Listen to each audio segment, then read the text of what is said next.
ভারতীয় সীমান্তরক্ষী বাহিনী বিএসএফ কর্তৃক ৪ ব্যক্তি পুশিন হয়ে দিনাজপুরের দায়নুরীর সীমান্তে শূন্যরেখা অবস্থান করছে, যাদের মধ্যে একজন নারী ও ৩ জন পুরুষ। বিস্তারিত জানাতে যুক্ত আছেন কঙ্কন কর্মকার। কঙ্কন, জানাবেন পুশিন ঠেকাতে বিজিবির তৎপরতা কেমন?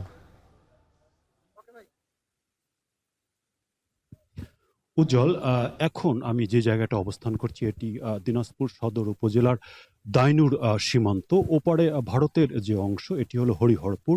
এর ঠিক মাঝামাঝি জায়গায় শূন্য রেখায় আজকে ভোর ৪টা থেকে কিন্তু একই পরিবারের ৪ জন অবস্থান করছে, এমনটাই আমরা সকাল দুপুরের দিকে জানতে পেরেছি। এখন পর্যন্ত তারা এখানে অবস্থান করছেন। মূলত এলাকাবাসী এবং বিজিবি যেটি বলছে, তারা ভোর ৪টার দিকে ভারতীয় সীমান্তরক্ষী বাহিনী বিএসএফ এর দ্বারা পুশিনের শিকার হয়েছে এবং হওয়ার পরপরই কিন্তু এলাকাবাসী এবং বিজিবির দৃষ্টিতে আসলে তাদেরকে শূন্য রেখায় একরকম আবদ্ধ করে রাখা হয়। এখন তারা সেখানে কিন্তু অবস্থান করছেন। তাদের পরিচয়ের ব্যাপারে যদি বলি, বিজিবি যেমনটি জানিয়েছে, তারা খুলনা উপজেলার দৌলতপুর সীমান্তর দৌলতপুর এলাকার তারা বাসিন্দা, এমনটি তারা বলছেন। এবং এর ভিতরে বাবুল মিয়া এবং তার স্ত্রী সখী বেগম এবং তাদের ২ সন্তান কিন্তু এখানে আছেন, এমনটি তারা বলছেন। আর এখন এই বিষয়টি নিয়ে বিজিবির তরফ থেকে বিএসএফ এর সঙ্গে সকাল থেকেই কিন্তু যোগাযোগ করা হচ্ছে।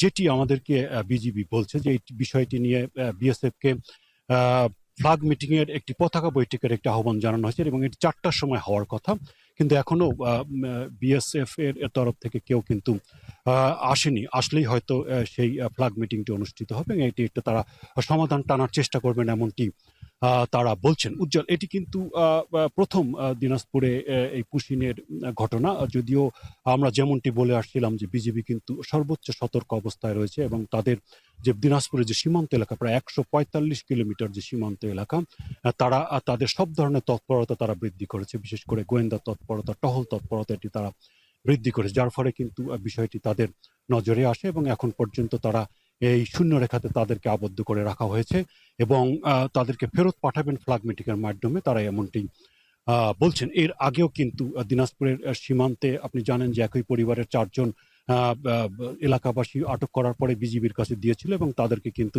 বিএসএফ বলছে যে তাদেরকে বিজিবি যেটি তাদেরকে শূন্য রাখায় ছেড়ে দেওয়ার পরে তারা ভারতের দিকে চলে গেছে, এমনটি তারা বলছেন।